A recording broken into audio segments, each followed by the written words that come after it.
नमस्कार बच्चों। जवाहर नवोदय विद्यालय में अपठित गद्यांश आता है, हम उसकी प्रैक्टिस करेंगे। देखिए, भाषा प्रशिक्षण है। इसमें निर्देश दे रखे हैं। इस खंड में 4 अनुच्छेद हैं। प्रत्येक अनुच्छेद पर 5 प्रश्न हैं। प्रत्येक अनुच्छेद को सावधानी से पढ़ें और उसके नीचे दिए गए प्रश्नों के उत्तर दें।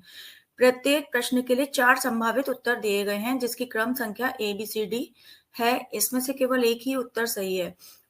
सही उत्तर चुनें और अपने उत्तर को दर्शाने के लिए OMR उत्तर पत्रिका में प्रश्न के संगत संख्या के सामने वृत्त को काला करें।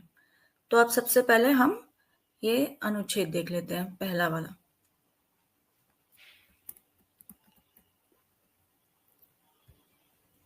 पहला अनुच्छेद पढ़ते हैं। नेमिनाथ जी के मंदिर के पास प्रथम तीर्थंकर आदिनाथ जी का मंदिर है। इसे तेजपाल और वसुपाल नामक 2 भाइयों ने सन 1230 में बनाया था। दिलवाड़ी में कई जैन मंदिर है। इसमें 2 मुख्य हैं, नेमिनाथ जी का तथा दूसरा आदिनाथ जी का।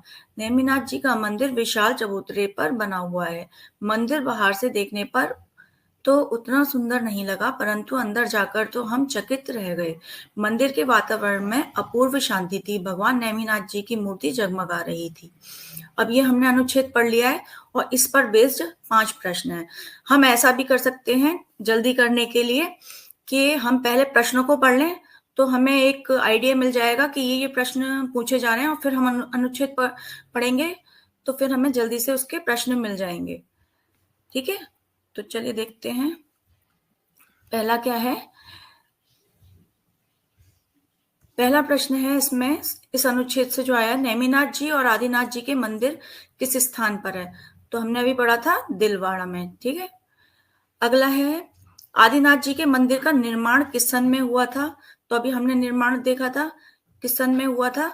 इसमें देखिए 1230 में है ना, तो 1230 पे टिक कर देते हैं हम, डी सही है इसका। फिर है, मंदिर के वातावरण में थी अत्यंत शांति, अपूर्व शांति, घोर शांति, भयानक शांति। तो इसका आएगा अत्यंत शांति, ए सही है इसका। इसके बाद है, मंदिर बनाने वाले 2 भाइयों में से एक का नाम क्या था? तेजलाल, आदिनाथ, नेमिनाथ, और डी है तेजपाल। तो इसका सही ऑप्शन है डी, तेजपाल। ठीक है, इसके बाद 5वां प्रश्न है, मंदिर में भगवान जी की मूर्ति जगमगा रही थी। हनुमान जी की थी, बी शिव जी, नेमिनाथ जी या दुर्गा जी? तो इसका आंसर सी सही है, नेमिनाथ जी। ठीक है, अब ये वाला हम पढ़ लेते हैं। दूसरा वाला अनुच्छेद, एक विद्यार्थी को एक किसान तथा एक व्यापारी के समान होना चाहिए। किसान अपने कार्य के प्रति चिंतित रहता है तथा व्यापारी अपने व्यवसाय के लिए हमेशा सजग रहता है। उसी प्रकार विद्यार्थी को भी अपने कार्य के प्रति हमेशा तत्पर होना चाहिए। किसान तथा व्यापारी को हर समय सोते जागते, खाते पीते, चलते फिरते अपने काम की चिंता बनी रहती है, कभी भूलता नहीं। उसी प्रकार एक विद्यार्थी भी एक किसान तथा व्यापारी के समान अपने कार्य की चिंता हर वक्त करे तथा सतत प्रयत्नशील रहे तो निश्चित ही सफलता मिलेगी। अब देखिए, इस अनुच्छेद पर बेस्ड जो 5 क्वेश्चन है, उनमें से पहला है, किसको किसान तथा व्यापारी के समान होना चाहिए? तो ये बात किसकी हो रही थी? विद्यार्थी की, बी सही है। हमें विद्यार्थी, शिक्षक को, माता पिता को, तो बी सही है, विद्यार्थी को। अगला प्रश्न है, विद्यार्थी अपने कार्य के प्रति हर समय रहता है, क्या रहता है? चिंतित, सजग, तत्पर, खाते पीते। तो विद्यार्थी अपने कार्य के प्रति हमेशा क्या रहता है? सजग, बी। ये अनुच्छेद में आया था अभी। अगला है, निश्चित सफलता के लिए क्या आवश्यक है? तत्परता, चिंतितता, सजगता, सतत प्रयत्नशीलता। तो इसका आंसर है सतत प्रयत्नशीलता। ठीक है, ये भी हमने अभी पढ़ा था। व्यापार कौन करता है? किसान करता है। विद्यार्थी, महाजन या शिक्षक? तो महाजन करता है। अगला है, विद्यार्थी को अपने कार्य के प्रति हमेशा होना चाहिए, क्या होना चाहिए? चिंतित, सजग, तत्पर या खाते पीते? तो विद्यार्थी को हमेशा अपने कार्य के प्रति तत्पर होना चाहिए। ठीक है, ये हो गया सही। हम अगला अनुच्छेद देख लेते हैं, अनुच्छेद 3। ठीक है, पहले इसको पढ़ लेते हैं। क्या है? पर्यावरण को शुद्ध बनाने में वृक्ष महत्वपूर्ण भूमिका अदा करते हैं। वृक्षों को हरा सोना भी कहा जाता है। वृक्षों से और भी अनेक लाभ हैं। इनकी जड़ों द्वारा वर्षा का जल जमीन के अंदर तक पहुंचता है। इससे भूमि में खेती के लिए जरूरी नमी बनी रहती है। कुओं में पानी का स्तर भी ठीक रहता है। वृक्षों की जड़ें भूमि के अंदर मिट्टी में फैलकर इसके कणों को जकड़े रखती है। इससे भूमि का कटाव नहीं हो पाता। साथ ही वृक्षों के पत्ते बरसात में सीधे पड़ने वाली बूंदों के वेग को रोककर मिट्टी की उपजाऊ सतह को कटने से बचाते हैं। इसके अतिरिक्त वृक्ष पक्षियों तथा जानवरों के शरण स्थल है। अगला हम प्रश्न कर लेते हैं। अगला प्रश्न है, मतलब पहला प्रश्न है इस अनुच्छेद का, हरा सोना किसे कहा जाता है? तो हरा सोना किसे कहा जाता है? इसमें पहला ऑप्शन है हरे रंग के वस्त्रों को, वृक्षों को, हरे रंग की पक्षियों को, उपरोक्त सभी को।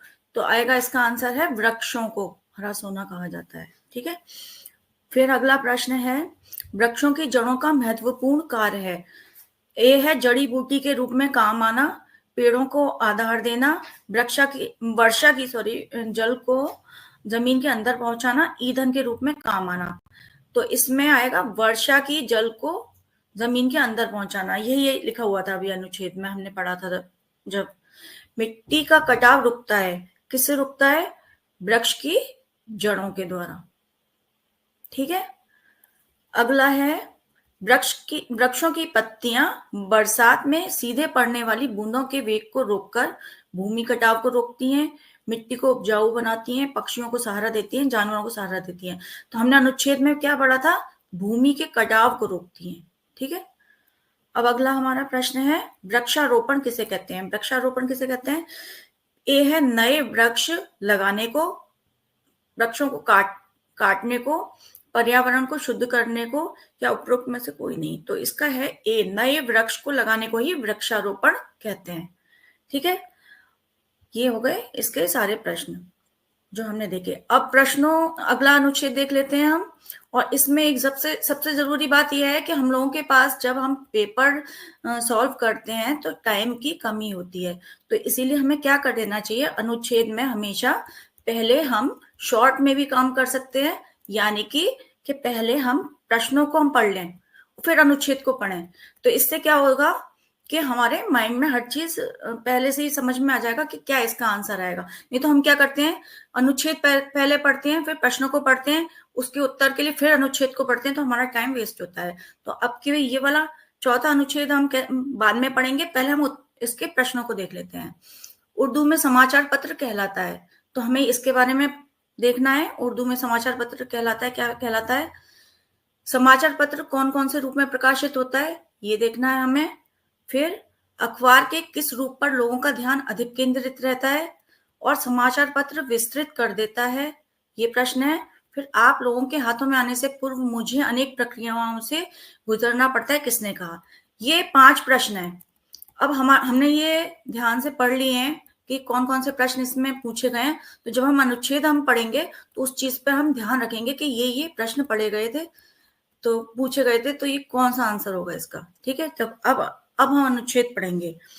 प्रातः काल में जिसका तुम सबसे अधिक प्रतीक्षा करते हो वह मैं ही हूं। मैं कौन हूं? मेरा क्या क्या रूप है? मुझे क्या क्या नामों से पुकारा जाता है? जानिए मेरे बारे में। मैं समाचार पत्र कहलाता हूँ। उर्दू में लोग मुझे अखबार कहते हैं, अंग्रेजी में मेरा नाम न्यूज़पेपर है। मेरे रूप अनेक हैं, दैनिक, साप्ताहिक, मासिक, त्रैमासिक आदि। अधिकतर मेरे दैनिक रूपों पर लोगों का ध्यान बहुत केंद्रित रहता है। हिंदी में हिंदुस्तान, नवभारत टाइम्स, जनसत्ता, पंजाब केसरी, दैनिक जागरण आदि मेरे दैनिक रूप हैं। आप लोगों के हाथ में आने से पूर्व मुझे अनेक प्रक्रियाओं से गुजरना पड़ता है। मैं सभी प्रांतों और देशों को मिलाता हूँ, इसीलिए मैं कूपमंडकों के दृष्टिकोणों को विस्तृत कर देता हूँ। जो प्रश्न आए थे वो जब हमने अनुच्छेद पढ़ा तो वो हमारे माइंड में आ चुके हैं। अब हमें दोबारा अनुच्छेद देखने की जरूरत भी नहीं पड़ेगी। उर्दू में समाचार पत्र कहलाता है? तो इसका आंसर है न्यूज़पेपर, पत्रिका, अखबार या ये सभी। तो है अखबार। उर्दू में क्या कहलाता है? अखबार। उसमें अनुच्छेद में अभी आया था। समाचार पत्र कौन-कौन से रूप में प्रकाशित होता है? दैनिक, साप्ताहिक, मासिक, ये सभी। तो ये सभी आएगा। दैनिक में भी होता है, मासिक में भी और साप्ताहिक में भी। अखबार के किस रूप पर लोगों का ध्यान अधिक केंद्रित रहता है? तो अभी-अभी हमने पढ़ा था दैनिक। फिर है समाचार पत्र विस्तृत कर देता है, क्या कर देता है? क्षेत्रफल को, नगर को, वायुमंडल को या दृष्टिकोण को? तो समाचार विस्तृत कर देता है दृष्टिकोण को। डी सही है इसका। आप लोगों के हाथ में आने से पूर्व मुझे अनेक प्रक्रियाओं से गुजरना पड़ता है। किसने कहा? सुबह की चाय ने कहा, सुबह ने, समाचार पत्र ने या कूप मंडूक ने? तो इसका आंसर सी सही है, समाचार पत्र ने। समझ में आ गया बच्चों? नमस्कार।